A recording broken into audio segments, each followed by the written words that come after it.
El Centro de Estudios y Pronósticos Meteorológicos de la Secretaría de Protección Civil de Veracruz prevé se mantengan las lluvias y mañanas calurosas, precisando que la lluvia acumulada puede ser igual o superior al promedio. Emanuel Eleazar Gómez, analista meteorología de la Secretaría, comenta. Algunas lluvias de menor intensidad podrían ocurrir durante la noche, madrugada, primeras horas de la mañana para las llanuras y costas.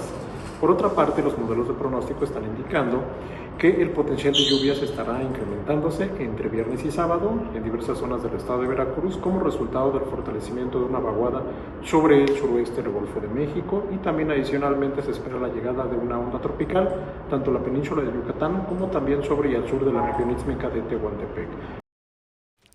Reconoció que la tormenta tropical Alvin ya se encuentra en las costas del Pacífico, sin que signifique riesgo alguno para la entidad veracruzana, ni su acompañamiento nuboso que se dirigen al norte-noreste sobre Michoacán. Luis Antonio Ortega, RTV, más noticias.